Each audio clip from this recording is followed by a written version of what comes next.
देश में kidney dialysis के केसेस इतने तेजी से बढ़ते जा रहे हैं कि शुगर के बाद किडनी डायलिसिस का नंबर आने लगा है। और अब हर छोटे छोटे शहर में दो दो तीन तीन हॉस्पिटल हो गए किडनी डायलिसिस के। तो इसके लिए सबसे पहले हम समझते हैं कि आखिर किडनी का कार्य क्या है, किडनी किस तरीके से क्या क्या काम करती है और क्यों डायलिसिस पे जाती है। तो अगर किडनी के कार्य की बात करेंगे तो जो पहला काम है किडनी का वो ब्लड का शुद्ध करना है ना। रक्त का शुद्धिकरण किडनी का पहला काम है। फिर हमारे बॉडी के अंदर जितने भी टॉक्सिन्स है, अपशिष्ट पदार्थ है, उनको बाहर निकालने का काम किडनी करती है।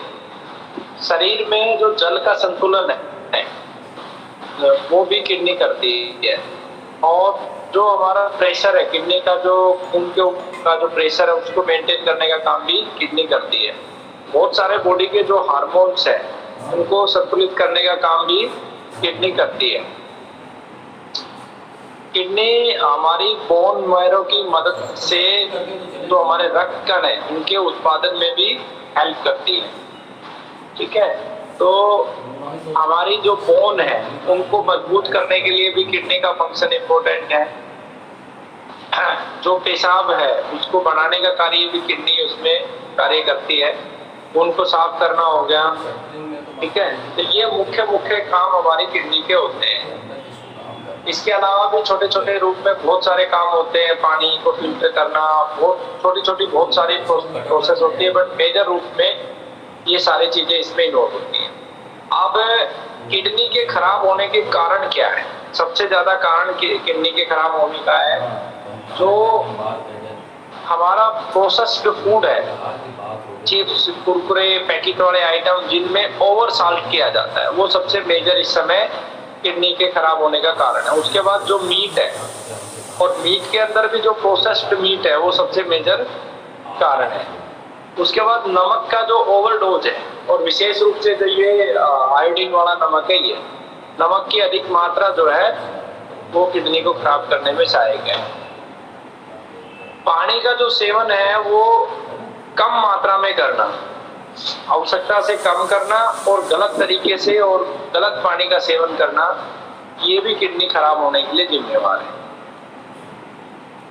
हमारा जो भोजन है, अन्न से लेके फल सब्जियां, इनके अंदर जो फर्टिलाइजर का प्रयोग हो रहा है ये, और साथ में जो रसायनों का इस्तेमाल हो रहा है, वो भी किडनी को फेल करने में और खराब करने में बहुत बड़ा कारण है। इसके अलावा जनरलाइज कारण बहुत सारे हैं। लंबे समय तक शुगर की जो दवा खा रहे हैं, लंबे समय तक बीपी हाई की जो दवा खा रहे हैं, ये बहुत जनरल कारण है। यूनिक कारणों में ये थे। बाकी गलत दिनचर्या, ऋतुचर्या, रात्रिचर्या, विरुद्ध आहार, पेन किलर का इस्तेमाल, आप अपने यूरिन का जो वेग है, वेगों को रोकना, खास करके यूरिन का जो वेग है, पेशाब का जो वेग है उसको रोकना, पैकेट का आटा, ये सब जो है किडनी को खराब होने के लिए मेजर कारण बनते हैं।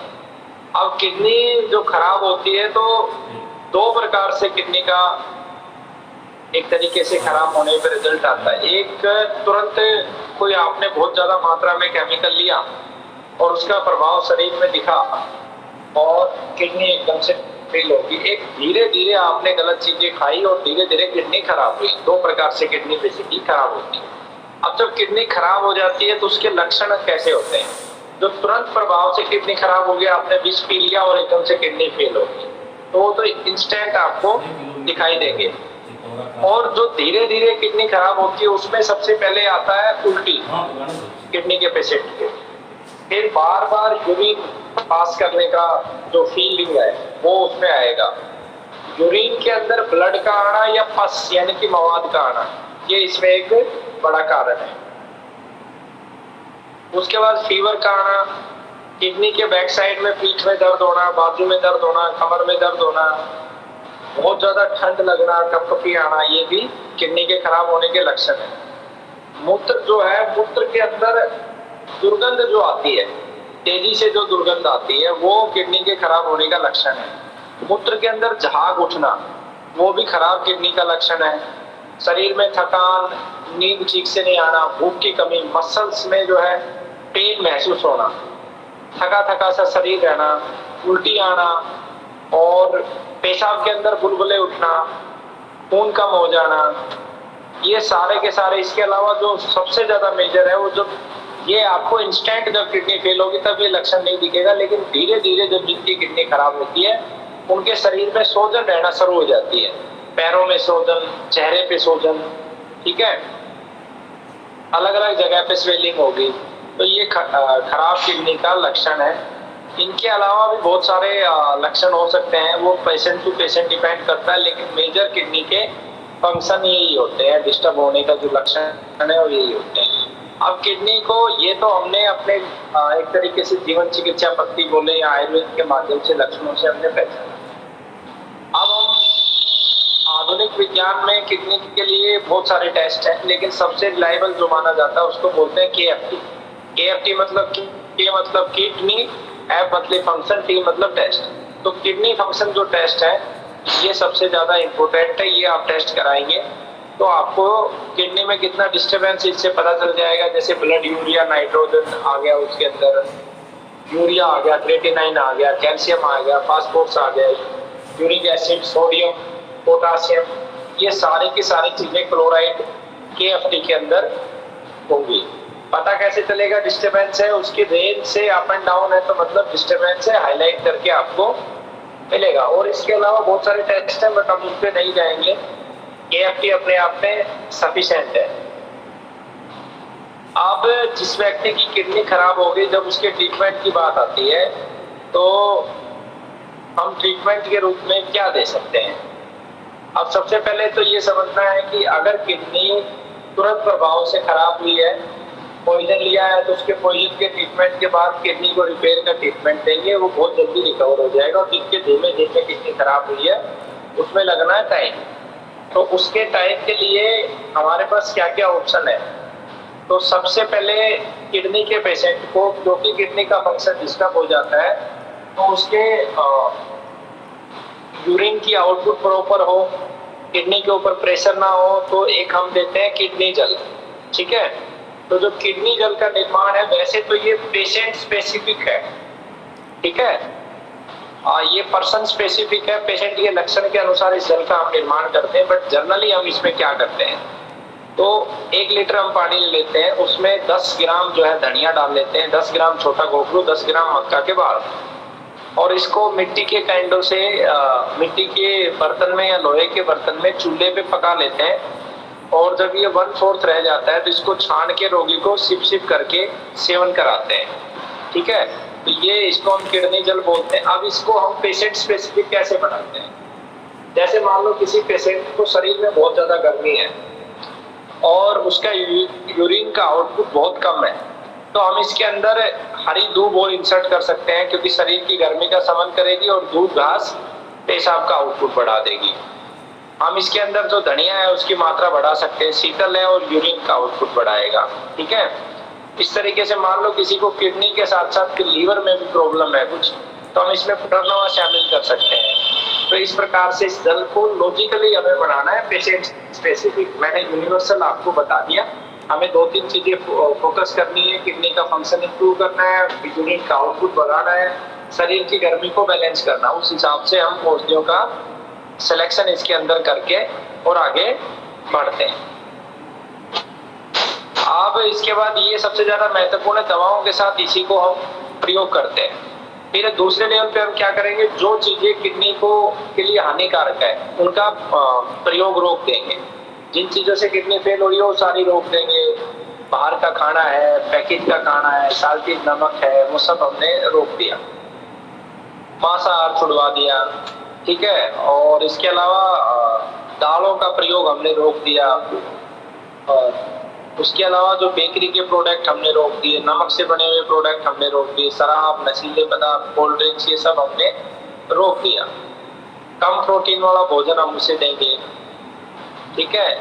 और प्रोटीन युक्त जैसे मांस हो गया, हरे मटर हो गया, मसूर, उड़द, चना, बेसन, कुल्थी की दाल, ये सब प्रोटीन युक्त है, तो इनका कंजप्शन हम रोक देंगे, ठीक है। उसके बाद दूसरा हम क्या करेंगे, जो चीजें किडनी के लिए फेवरेबल है, जो पेशेंट को फेवरेबल है किडनी के रोगी के लिए, उन चीजों का सेवन हम उसमें बढ़ा देंगे। तो किडनी के लिए फेवरेबल क्या है? किडनी के लिए फेवरेबल, देखो रिपोर्ट को हम देखेंगे, अगर पोटासियम बढ़ा है तो पोटासियम की सप्लाई हमें रोकनी है, प्रोटीन बढ़ा है प्रोटीन की सप्लाई हमें रोकनी है, ठीक है, डाइट चार्ट जब बनाएंगे। और लिक्विड का लिमिट कर देना है, एक लिमिट से ज्यादा लिक्विड पेशेंट को देना नहीं है, और लिक्विड जितना भी देंगे वो इस तरीके से देंगे जिससे किडनी के ऊपर प्रेशर नहीं आए, जैसे हमने किडनी जल बना के दिया। फास्फोरस बढ़ा है तो फास्फोरस को लिमिट कर देंगे, सोडियम बढ़ा है तो सोडियम को लिमिट कर देंगे, ठीक है। इस तरीके से हम उसकी डाइट को डिजाइन करेंगे। अब इसमें सवाल आता है कि उसकी डाइट के अंदर किडनी के रोगी को क्या क्या हमें खिलाना है। तो किडनी के रोगी को क्या खिलाना है, तो सबसे पहले खाने में अनाज की बात करेंगे। तो अनाज की बात में किडनी में क्या ज्यादा खाना है, किडनी में ज्यादा खाना है जौ, ठीक है। अब जौ क्यों खाना है, शीतल तासीर है, यूरिन का आउटपुट बढ़ाता है, किडनी के फंक्शन को इंप्रूव करता है, किडनी के अंदर अगर स्टोन है या कोई और भी डिसऑर्डर है उसको भी बाहर निकालता है, इसलिए जो हम ज्यादा देंगे। उसके बाद हम क्या देंगे किडनी के पेशेंट को, उसके बाद हम मूंग देंगे। क्यों देंगे, दोष नाशक है, तीनों दोषों का समन करता है, सुपाच्य है, मूंग की रोटी भी दे सकते हैं। ये हम दोनों को फेवरेट रख के, और मीडियम में हम जैसे मिलेट्स दे सकते हैं उसको, ठीक है, देसी बाजरी दे सकते हैं, ये सब हम मीडियम में रखेंगे। बहुत कम मात्रा में हम पेशेंट को देंगे गेहूं, बहुत कम मात्रा में चावल, सोयाबीन बिल्कुल नहीं खिलानी है, चना नहीं खिलाना है। ये चीजें हमें बेसिकली पेशेंट के अनाज के सिलेक्शन के रूप में देखना है। सामक है, सिंगाड़ा, ये मीडियम हम दे सकते हैं, जवार मीडियम दे सकते हैं। तो बहुत कम में गेहूं और चावल आ गया, सोयाबीन और चना बिल्कुल नहीं दे रहे हैं, बाकी हम ज्यादा थी वो मैंने बता दी। अब बात आती है दालों में। दालों के अंदर केवल मूंग की दाल हमें पेशेंट को ज्यादा से ज्यादा खिलानी है, छिलके वाली या बिना छिलके की भी दे सकते हैं। बाकी थोड़ी मात्रा में हम उसको राजमा दे सकते हैं, उसके डाइजेशन को देखते हुए। राजमा किडनी के लिए फेवरेबल है, बट रोगी का डाइजेशन हमें देखना है। अरहर की दाल सीमित मात्रा में हम खिला सकते हैं, अरहर की दाल। मसूर की दाल कम मात्रा में हम दे सकते हैं। ये कैंसर पेशेंट के लिए नहीं है, ये जिनका किडनी डायलिसिस में है उसके लिए मैं बात कर रहा हूँ। बाकी जैसे बाकी जो दालें हैं, उड़द की दाल है, चना है, मटर है, ये पेशेंट को नहीं देना है, ठीक है। तो ये दालों की बात होगी। दालों के बाद आता है फ्रूट्स। फ्रूट्स के अंदर हम पहली बात तो ये कि किडनी के पेशेंट के शरीर में जल तत्व को ना बढ़ाएं, इसके लिए बेटर ये है कि हम जितने फ्रूट्स हैं उनको सीमित मात्रा में दें, और साथ में उसके ऊपर थोड़ा काली मिर्ची, काला नमक डाल के थोड़ी मात्रा, बहुत सीमित मात्रा में काला नमक हम दे सकते हैं। अब इसमें हम सेब खिला सकते हैं, खुबानी खिला सकते हैं पेशेंट को, और जामुन दे सकते हैं हम, नारियल दे सकते हैं, सीताफल दे सकते हैं, खजूर दे सकते हैं, अंजीर दे सकते हैं, आंवला दे सकते हैं, अंगूर दे सकते हैं, लाल काला दोनों, अमरूद दे सकते हैं। कटहल बहुत कम मात्रा में देना है, नींबू भी कम मात्रा में देना है। लीची, शहतूत खिला सकते हैं। शहतूत शीतल भी है, यूरिन का आउटपुट भी बढ़ाता है, केमिकल फ्री भी है। खरबूज थोड़ा सा दे सकते हैं, और श्रीफल दे सकते हैं थोड़ा सा, और नाशपाती दे सकते हैं, जामुन दे सकते हैं, बेल खूब खिला सकते हैं, तरबूज दे सकते हैं, सिंगाड़ा दे सकते हैं। तो इस तरीके से हमें फ्रूट्स को देना है, लेकिन बहुत ज्यादा फ्रूट्स नहीं देने हैं, सीमित मात्रा में फ्रूट्स देने हैं, जल तत्व को ध्यान में देखते हुए, ठीक है। अनार दे सकते हैं, अनार थोड़ा ज्यादा भी दे सकते हैं, क्योंकि अनार की दोषों का समन करता है। और अखरोट, ड्राई फ्रूट्स में अखरोट दे सकते हैं थोड़ा सा, बहुत ज्यादा अखरोट भी नहीं दे सकते, किशमिश दे सकते हैं। तो फ्रूट्स के बाद अगर बारी आती है, और भी बहुत सारे फ्रूट्स हैं, फ्रूट्स बिना केमिकल के लगभग सारे खिला सकते हैं, सीमित मात्रा। नेक्स्ट आता है इसके अंदर फ्रूट के बाद सब्जियों की बारी आती है। सब्जियों में लौकी अच्छी है उसके लिए, और करेला ठीक है, परवल दे सकते हैं, तोरई दे सकते हैं, और जो कम मात्रा में खाना है उसके अंदर आपकी जो है पत्तेदार जो सब्जियां हैं वो कम मात्रा में देनी है। तो बिल्कुल नहीं खाना उसमें बंद गोभी हो गया, बिल्कुल नहीं खाना है। नीचे जो कंद की जो चीजें हैं जैसे सलजम हो गई और आपका आलू हो गया, शकरकंदी हो गई, ये बहुत कम में रेयरेस्ट टू रेयर सिचुएशन में रोगी को खिलानी है। बाकी जैसे हरी प्याज है ये कम मात्रा में दे सकते हैं, गाजर बहुत कम मात्रा में देना है, मूली बहुत कम मात्रा में देना है, आलू नहीं खिलाना है, फूल गोभी नहीं खिलाना है, बैंगन बहुत कम मात्रा में देना है, वायु बढ़ाता है, अरबी बिल्कुल नहीं खिलानी है, सोयाबीन नहीं खिलानी है और ग्वार की फली कम मात्रा में दे सकते हैं। रतालू आता है वो नहीं खिलाना है, ठीक है। कच्चे पपीते की सब्जी खा सकता है सीमित मात्रा में, सहजन खा सकता है, कुंदरू परवल खा सकता है और सोयाबीन नहीं खाना है। कड़ी पत्ता कम मात्रा में खा सकते हैं। ये सब्जियों की पोजीशन है।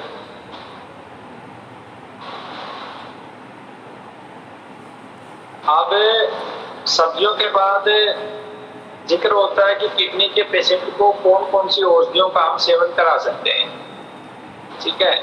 अब आप सब परिचित हैं, किडनी की जो मुख्य औषधि है वो छोटा गोखरू, ठीक है। छोटा गोखरू से बड़ी किडनी के लिए कोई औषधि नहीं है। उसके बाद नंबर आता है छोटा गोखरू के बाद आपका पलास आ गया, पुनर्नवा आ गया, गिलोय आ गया, पत्थर चटा आ गया, चंदन आ गया, धनिया आ गया, मक्का के बाल आ गए, कासनी आ गई, हरड़ आ गई, त्रिफला आ गया, तुलसी आ गई, बेलपत्र आ गया, नीम आ गया, पीपल के पत्ते आ गए। ये सब औषधियां किडनी में काम करती है। अब इनका कॉम्बिनेशन हमें अलग अलग पेशेंट के अनुसार बना के देना होता है, पेशेंट की सिचुएशन के अनुसार। कुछ का तो हम अर्क बना के दे सकते हैं गोमूत्र में, कुछ को हम पाउडर फॉर्म में दे सकते हैं, ठीक है। तो वो पेशेंट टू पेशेंट हम इसको डिफाइन करते हैं। तो जब हम पेशेंट को प्रैक्टिकल स्टडी करेंगे तो इस बारे में मैं आपको बताऊंगा अभी कि कौन से पेशेंट में क्या करना है। अब आती है पत्तों की बारी। ये तो हो गया जड़ी बूटी हम अर्क के रूप में, पाउडर के रूप में जो हम दे रहे हैं। अब किडनी के पेशेंट को हम पत्ते कौन कौन से दें। अब जो औषधियां हम प्रयोग करवा रहे हैं उन्हीं के पत्ते श्रेष्ठ होते हैं। किडनी के पेशेंट के लिए अगर ताजा छोटा गोखरू मिल जाए उसको जड़ सहित उखाड़ के वो उसका रस दे सकते हैं।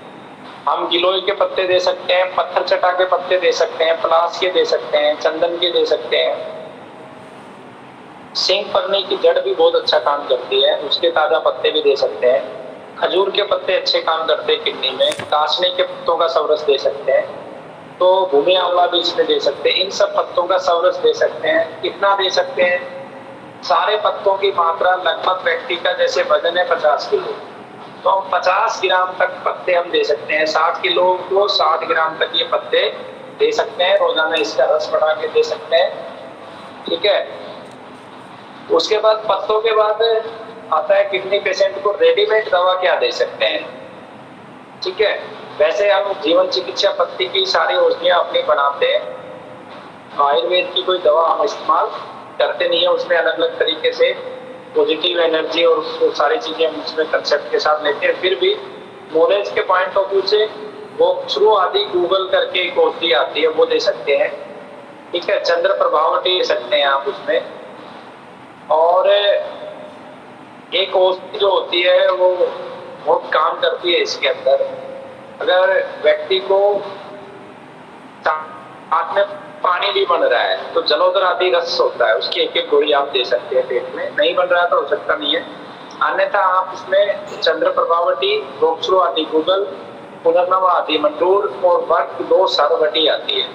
ये 4 गोलियां आप इस्तेमाल करेंगे। साथ में अगर ब्लड की कमी है पेशेंट में तो अबरक वसंत का भी इस्तेमाल आप कर सकते हो, ठीक है। बट हम रिकमेंड नहीं करते जीवन चिकित्सा पत्ती में। इनसे पावरफुल कंटेंट हम इन औषधियों के माध्यम से बनाते हैं।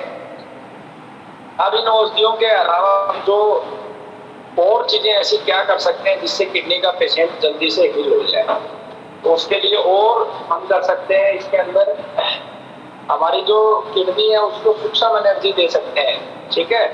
तो सूक्ष्म एनर्जी के माध्यम से जो भी चीजें मैंने कैंसर में बताई है वो सब इस किडनी में भी काम करेंगे। सकारात्मक ऊर्जा उनको पेशेंट को हमें देनी है, उसकी थॉट प्रोसेस चेंज करनी है, छल कपट ईर्ष्या द्वेष ये सब मिटा देना है, तो वो उसमें निश्चित रूप से काम करेगा। वो सबसे बड़ी एनर्जी है, ठीक है।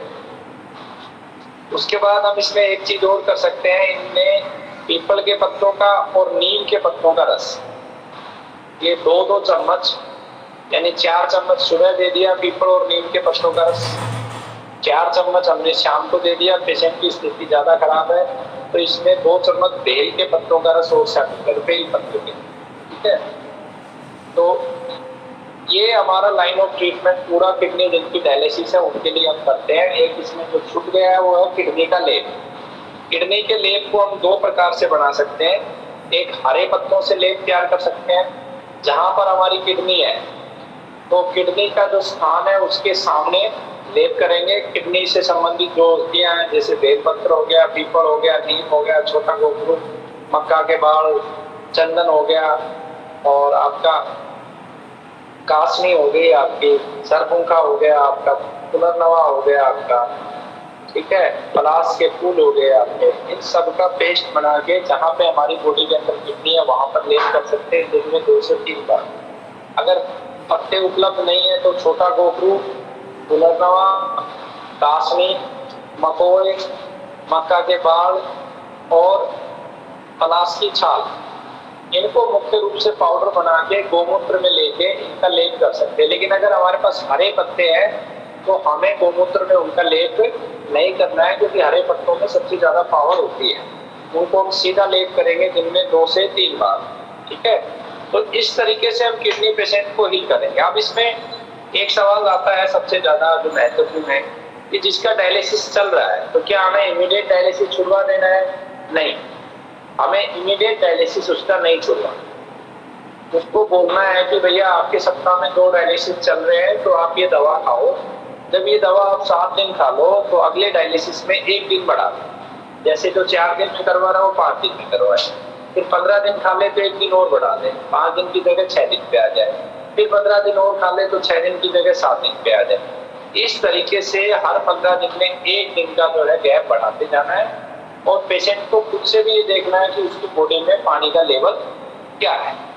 तो इस तरीके से अपने को पेशेंट्स को हील करना है और निश्चित रूप से इसमें बहुत अच्छे परिणाम है।